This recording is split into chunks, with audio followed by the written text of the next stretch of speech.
Okay, in this video we have Bjorn over here and Lucian over here.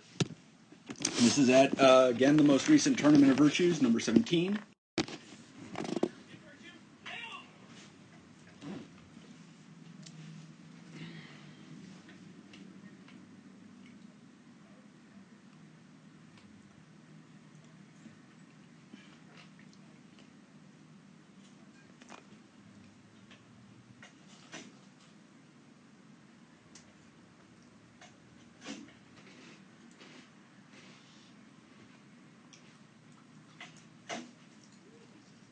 First of all, Bjorn, that helmet is ugly. It was just something to fight with. It was either that or no fighting. I mean, my first impulse is, it seems like you guys both want to fight at the exact same range. We've fought each other enough at practice that I don't like getting close to him because he throws a no-tell body wrap every time and it hits me on that side, so I don't want to get hit with that. Yeah. I don't like it. It's very uncomfortable. And But you're fighting with a different shield, too, Yeah, and you're that's able the to first pick it time up a with lot the better within your buckler. Yeah, the thing that I'm seeing, though, in all of these first passes, though, is there's a little bit of pre-programming going on about when you are initiating your passes. You know, basically, from the pattern that I'm seeing overall is you step in, you throw 2-3 shots, and then you're out, right? Drew and I were talking about that a lot. And so if that's a plan that you have going in, I'm going to go in, I'm going to throw 2 or 3 shots, and then I'm going to get out. That is basically you're already prescribing what it is you're going to do, rather than stepping into range and seeing what is actually there and then targeting it. Can I speak to that just a little bit? Because it's something I'm working on. So Duke Sean of Artemisia gave me some very similar feedback. And at first he was like, oh, you're trying to pre-plan your fight. You know, you need to adapt to the changing battle situation because as soon as your opponent moves, everything goes out the window. Yeah. And I was like, yeah, of course I know that, Duke Sean. I don't do that. And then I spent the next 2 weeks trying to really challenge myself and say, if Duke Sean said I'm doing that, I probably am. So we talked about this drill that it might be germane to share, which he called it step, plant, throw. So like any drill, and I'll be glad to work this with you. We can take turns because obviously I need to work on it. I made a promise to him that I would train this. So the training dummy responds whenever you step from D range to C range, and that person performing the drill steps in, plants their feet, and based on the response, which is any sort of weird contortion, might be a small little move, it might be a thrown shot, it might be anything, but the person doing the step, plant, throw move needs to step in with no plan, and then throw based on the opening they see. That in a way that leaves them in a good position. It's very simple, you might think that's what you do every time, but I think, okay, this time I'm going to try this combo on him. And then I step in and I try that combo, and they're not in the position I planned, but I still execute. And I think that's maybe some of what Helgi's talking about. So yeah. The other thing that I'm seeing, this is an example of it where you're almost over blocking, and this is you just throwing a flat snap right here. You've caught any flat snap he's going to throw, you're going to catch at this point. But here, your shield keeps going all the way up to there. Now, I look at that, and I'm going, oh. Yeah. Oh. Look at that belly. Look at that belly. Use the fancy graphics. What do you want to hit, Helgi? Give me some of the baby back. Yeah. I want some baby back, That's what I want. Forget the helmet, that's the part that hurts. That's great, yeah. It's probably because Lucian is showing that He's throwing the hand pump. That hand pump, it looks like it's going to be offside, so you want to get that high offside block with that small shield.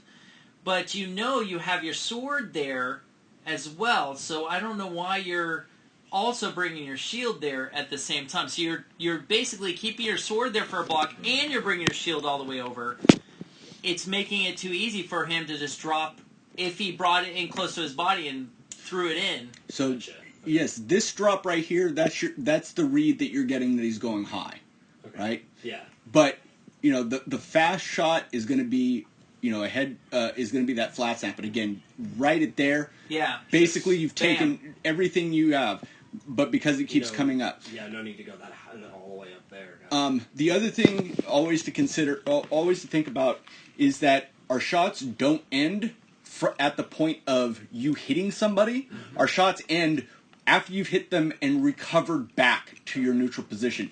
And it looks like on this shot here, your arm takes a longer time to get back. It's what we were talking about on the way down. Yeah, we were talking about that.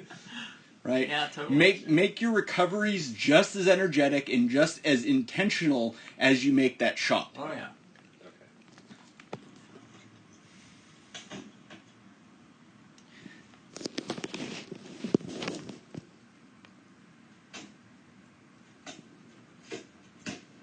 I do have a question for you, Bjorn. When you back up, why do you back straight up? Why don't you back up at an angle?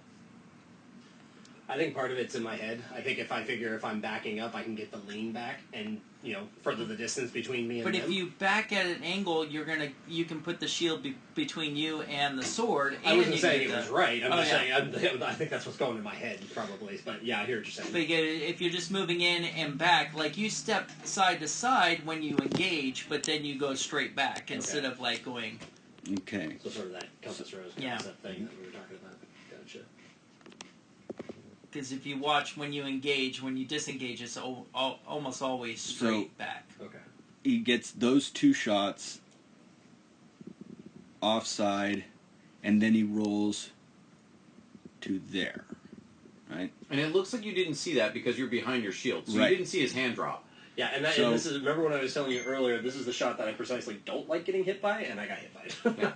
So at this point, he threw a double tap offside, which kept the shield up there, and you're thinking maybe there's a third one, maybe there's a fourth one, but also, Helgi, if you go back a few frames, right when throws that second offside, you're in this position, and I catch myself here all the time. A little further. Farther back? A little further forward, sorry. So the second offside, and now you start leaning back, and your weight is over that leg. Yeah. So you can't get the leg out of the way, and the shield's up, and you're leaning. Gotcha. So your only defense, you can't pivot that leg away. Your only defense is to throw the shield down, which you didn't. But even if you did, it might not have worked. Okay. So at this point, you're planted. Your back is. I recognize that because I do it all the damn time. I think this is the same shot that fucking Scala. Pardon me, Scala. his esteemed excellency Scala took my leg off at the hip, throwing that same shot because I planted that left leg. Mm-hmm. I leaned back. I got out of position. I left my shield up because I thought there was a threat.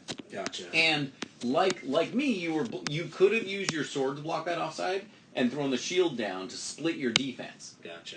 And there's not a lot of other options you have when you get your weight over the leg that way. Yeah, because I think Helgi was telling me about that at one of the practices afterwards, is that once you've got that weight all the way back, you lose the ability to start rotating and turning everything. You can get your head out of the way and you can do some cool stuff. I mean, I look like wacky waving inflatable tube man.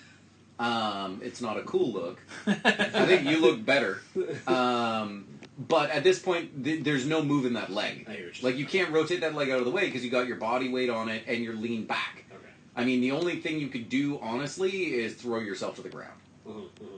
Which, is both unchivalrous, and if it happens too many times, you automatically lose the fight, right? So, at this point, it's all, if he can recognize it, it's all his. Yeah. Now, at the same time, that might have been a little flat-ish. Yeah.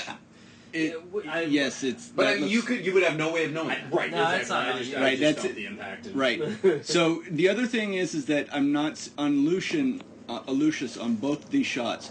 He gets a good tip momentum, but he's not getting much Not a lot of body mechanic into it. He's getting some with a little bit of a step, but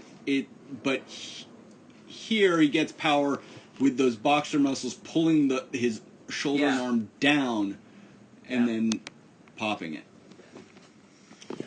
And you're so busy blocking that you don't even. I mean, he look at his shield. Like, Yeah, like you're so busy blocking what he's throwing that you're not even. You can't even get anything in there. Yeah. Yeah. Yeah. And one of the things in video review, I was thinking about this earlier, we really focus on how would we adjust the things that are happening in the video as opposed to like what should be the completely different thing that happens, right? Like I watch my shots that bounce off someone's shield and I'm like, oh, if I tweaked this a little bit, maybe it would have thrown. Like I should have thrown a completely different shot. Yeah. Right. So in this sort of scenario, I don't know what the right thing to do would have been, but perhaps if you were to disengage and step way back with your left foot and throw an offside body right now. Right into that. Yeah. Right, so if you step way back, maybe out of range of his drop shot, duck, cross block, and throw a deep offside leg or deep offside body, instead of adjusting the little things you were doing, maybe that would have been the right, completely different approach to take. Sure. I hear what you're saying. And I watch these videos, I'm like, why am I throwing right into that guy's guard? Like, I can see the opening. Well, because again, all this from a camera on the sideline, it's really obvious. Yeah. And one of the things in video review, I was thinking about this earlier, we really focus on how would we adjust the things that are happening in the video as opposed to like what should be the completely different thing that happens, right? Like I watch my shots that bounce off someone's shield and I'm like, oh, if I tweaked this a little bit, maybe it would have thrown. Like I should have thrown a completely different shot. Yeah. Right. So in this sort of scenario, I don't know what the right thing to do would have been, but perhaps if you were to disengage and step way back with your left foot and throw an offside body right now. Right into that. Yeah. Right, so if you step way back, maybe out of range of his drop shot, duck, cross block, and throw a deep offside leg or deep offside body, instead of adjusting the little things you were doing, maybe that would have been the right, completely different approach to take. Sure. I hear what you're saying. And I watch these videos, I'm like, why am I throwing right into that guy's guard? Like, I can see the opening. Well, because again, all this from a camera on the sideline, it's really obvious. If we could only fight that way. Yeah.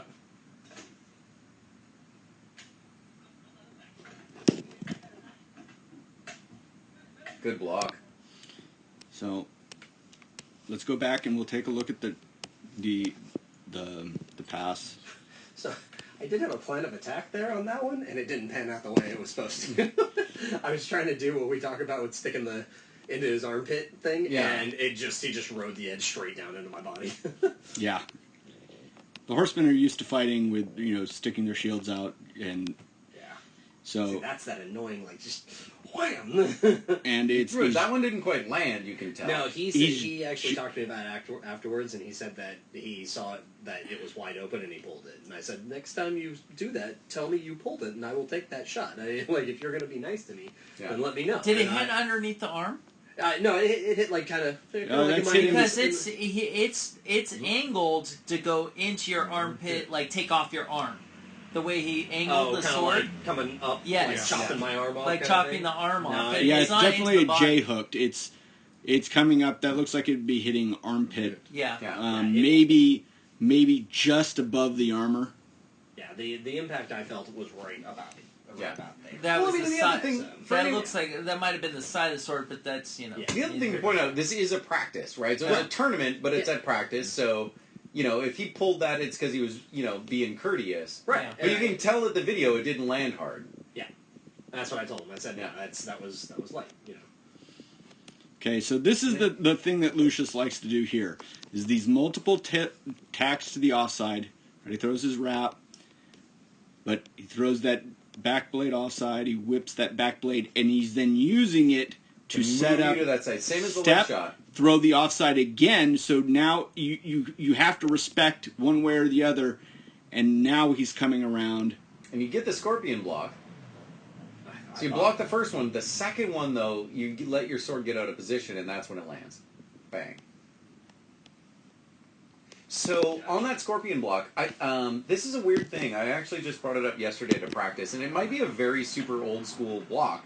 That first scorpion block you're doing, but your hand is still sort of in front of your face. What would have blocked both of those shots is an awkward position, but if you bring the hand all the way around behind your head, can I grab? It's going to be a little tough on this, but I'll sort of try to draw in 3D here.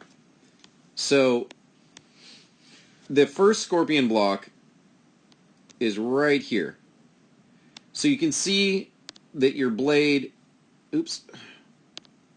your blade is in front of your head, right? So the head's right here.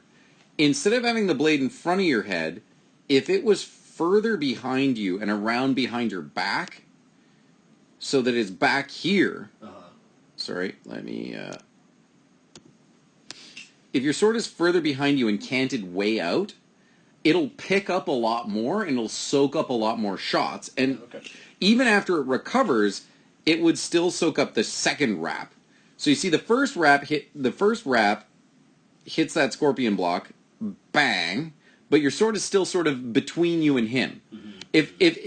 If the sort of order here, like right now the order is him, your sword, his sword, your head. Gotcha. If instead it was him, your head, your sword, his sword, it would be a little different. So I'm gonna use a non-video reference, but I'm grabbing a stick here. So your wrap block was here. Instead, if it was there. Right. So the difference is, the way you threw it, the sword was sort of in front of you. If you go super deep and you have to push, your shoulder feels really weird, your elbow feels weird, probably like a Major League Baseball player would feel this is a comfortable position and they're the only people on the planet. But it'll pick up so many wraps. And because the sword tip is like, what is that, 2.5, 3 feet away from your body, it'll soak up multiple blows and you don't have to move. Whereas this one, you see it rocks against your wrist, and now the second blow comes here. Here, it rocks against your wrist as many times as it takes. Gotcha. So I would try that really deep scorpion block against that sort of thing. That's what Edric always did. He would use it as a pivot point. So he would just drag it around his back like this. And then he would come around, bonk. He would just drag it around the back of his head, bonk, bonk. Like, he would block the whole time, bonk, bonk, bonk, bonk, bam, bonk, bonk, bonk, bonk, bam. Gotcha. Because, fighting with the Madu or whatever, the wrap is one of the most vulnerable areas, that and the thrust, so. Yep.